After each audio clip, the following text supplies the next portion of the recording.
Voilà, Miloud El-Kabir, hein, donc on a eu déjà l'occasion de faire le bilan hein, d'une des sessions d'un de ces comités des droits de l'homme. Je pense que c'était le CERD, hein, voilà, le CERD. En 2010, exactement. En 2010, exactement, voilà.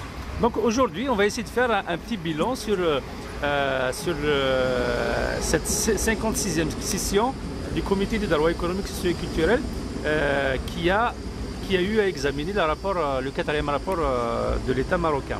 Alors, moi, la question que je voulais te poser, c'est que dans votre rapport, vous avez parlé de la question spécifique des terres, hein, des droits des populations autochtones, ou des gens des populations à qui appartiennent les terres, du fait qu'ils sont expropriés de ces terres, et parfois il y a même de la répression exercée à l'égard de ces gens-là. Donc, est-ce que tu peux nous parler, nous dire un peu quels sont ces problèmes que vous avez soulevés dans votre rapport? Oui, bien sûr. Peut-être, je peux dire que l'origine des violations des droits de l'homme ou des DESC, comme ils sont stipulés dans le pacte international des droits économiques, sociaux et culturels, c'est ce qui est lié à l'identité, ce qui est lié à la terre et à l'exploitation des richesses.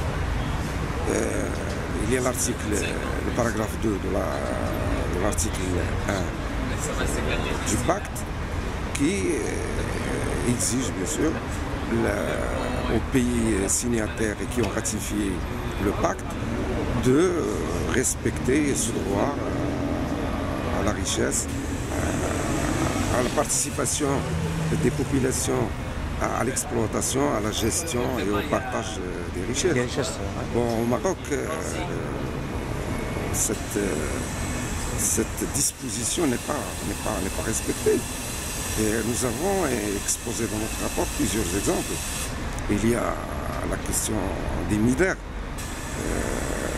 qui a donné beaucoup je peux dire, beaucoup d'écrits.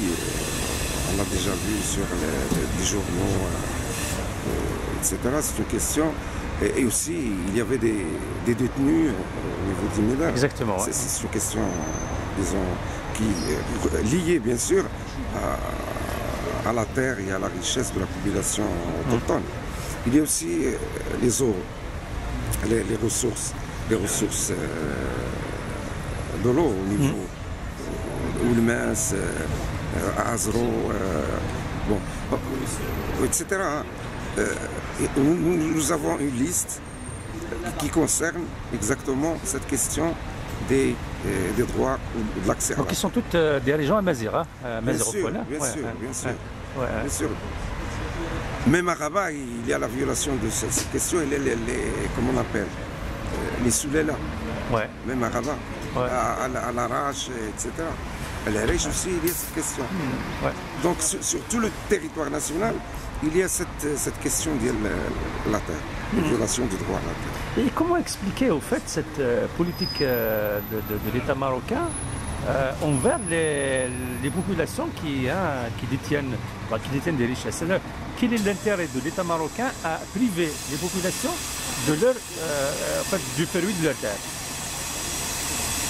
Ça se fait au détriment, pour le profit de certains holdings, certaines familles au Maroc qui sont des gouvernements, qui sont responsables de l'origine marocaine. C'est eux il y a le holding par exemple qui détient environ, je ne sais pas, 40 ou je ne me souviens plus de la part des actions. Paul Marcom. Paul Marcom qui est détenu par la famille Boussal et qui détient aussi des actions dans une autre compagnie d'assurance. C'est eux qui exploitent les eaux de l'Oulmens. Donc c'est un peu lié. Il y a la société aussi ESNI, le holding ESNI, Société nationale d'investissement, qui agit dans tous les secteurs, dans les mines, l'agroalimentaire et tout. Ils ont besoin des terres. Donc ils exploitent les terres à leur profit. Hein. Je ne sais pas comment. Est-ce que aussi, bon, ça c'est juste une hypothèse comme ça, je ne sais pas si ça tient la route ou pas. Est-ce que aussi par là, il n'y a pas derrière cette action, il n'y a pas une volonté de pousser les populations à quitter leur terre, donc à les pousser à aller ailleurs, donc à favoriser l'arabisation des populations amazighes? Je ne sais pas, hein, c'est juste une question. Tout à l'heure, tu étais à la salle, monsieur le ministre, le chef de la délégation marocaine, a reconnu qu'il y a entre 300 000 et 400 000 personnes en ce qui concerne l'exode rural. Donc pourquoi il y a cette masse d'exode? C'est quoi? Ça veut dire qu'ils sont poussés là. Oui. Ouais. Et en même temps, il déclare qu'ils ont dépensé, je ne sais pas, 29 milliards au niveau de l'INDH. Et ils ont donné beaucoup d'importance dans le discours. Que voilà, on a investi dans la campagne pour créer un équilibre entre l'urbain et le rural. Et pourtant, il y a cette masse de l'exode rural. Donc, il y a une politique, je pense qu'il y a une politique d'expulsion des populations de leur terre. C'est ça. Alors, je vais revenir à Emedar. À Emedar, il y a quand même une grande mobilisation. Une mobilisation sans précédent, hein, des gens sur place. C'est rare qu'une population se mobilise pendant 4 ans pour une question qui les concerne. Alors, comment expliquer que cette mobilisation n'a pas suscité la mobilisation du reste de la population? Quand je dis qu'il n'y a pas de mobilisation, on n'a pas vu des marches, des manifestations pour soutenir ces gens-là, faire quelque chose à la hauteur de leur mobilisation pour trouver une solution. Qu'est-ce qui empêche les organisations des droits de l'homme, par exemple la vôtre, mais aussi les associations amazighes, de se mobiliser avec les gens des Médars, qui ont quand même fait preuve de beaucoup de courage? Pour la MDH, avec ses moyens limités, elle a toujours soutenu ce genre de manifestation. Elle a toujours, au niveau des déclarations de la presse, mais au-delà des déclarations, il y a des communiqués, il y a... Mais au-delà des déclarations, il y a des actions qui, je pense, qui peuvent se faire. Bon, je dis ça comme ça. Il y a des actions. Les gens peuvent y aller là-bas. C'est pas, on peut décider d'un jour où tout le monde vient de partout soutenir les gens des Médars, mais sur place pour montrer aux yeux du monde. C'est pas, par exemple, là, mais il peut y avoir par exemple des pétitions, il peut y avoir plein de choses comme ça de. Oui. Hein? Mais tu sais que le problème n'est pas seul à Médars. Dans tous les coins du Maroc, il y a ce problème. Je sais, Vous savez qu'il y a un problème, par exemple, au niveau... Il y avait des manifestations, on a soutenu, par exemple, au niveau de l'Smim, la source de la population là. Mais enfin, qu'est-ce qui s'est passé? Il n'y avait rien. Il y a aussi, au niveau... la population autochtone de l'Mas sont privés de puiser des puits dans leurs terres. Alors je veux dire que le problème n'est pas seulement celui des Médars, mais je pense qu'au niveau... Il faut chercher une autre solution, je ne sais pas comment agir. Comment s'appelle le responsable, en fait, le membre de la délégation marocaine qui s'occupe du Conseil économique et social, je pense, c'est ça, hein? Il s'appelle Chafiqi, je pense. Il a parlé précisément du problème des Médars. Mais ce qu'il a dit sur la question des Médars, il avait dit en gros que les autorités marocaines avaient tout fait pour dialoguer, il y avait une convention signée, que tout est fait dans l'intérêt des villageois. Est-ce que sa réponse, d'abord, est vraie? Est-ce que tout ce qu'il a dit est vrai? Est-ce qu'elle est satisfaisante? Parce que, bon, à l'écouter, il n'y a pas de problème à Médars.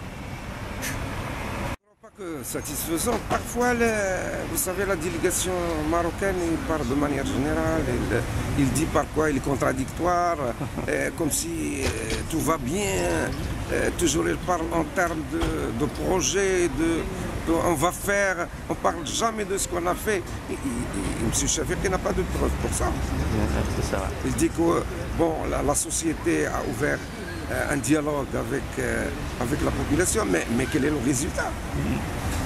Parce que l'objectif, c'est pas d'ouvrir un dialogue. L'objectif, c'est de trouver une solution à la question. Ouais. Est-ce que vraiment il y avait une solution? Ça, je ne crois pas. Parce que les manifestations sont toujours là. Ouais. Toujours là.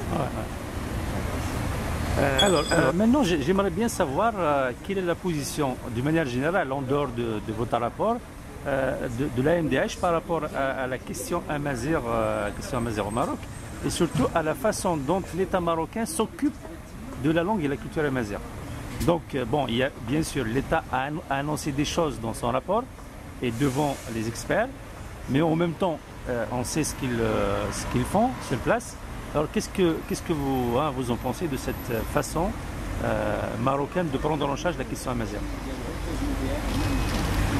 Bon, je ne sais pas. Parfois, c'est pas parfois, toujours, je m'excuse.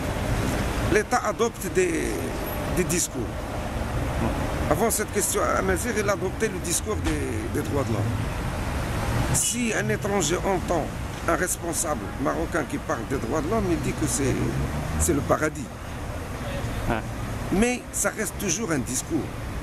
Le Maroc est parmi les premiers pays qui signe et qui ratifie. Mais au niveau de la mise en œuvre, c'est autre chose. C'est autre chose. Et la même chose pour la question amazigh. Pour calmer les nerfs, voilà. À l'IRCAM, l'officialisation. L'officialisation. Avant, il y a la question de la chaîne amazigh, l'officialisation. Mais qu'est-ce qu'il y a de concret comme résultat? Si on analyse un petit peu les émissions de la télévision, de la chaîne amazigh, je crois que c'est catastrophique. Parce qu'il ne fait que véhiculer des discours contre l'identité amazigh. Sauf rarement quelques émissions. Mais dans la majorité, ça c'est catastrophique.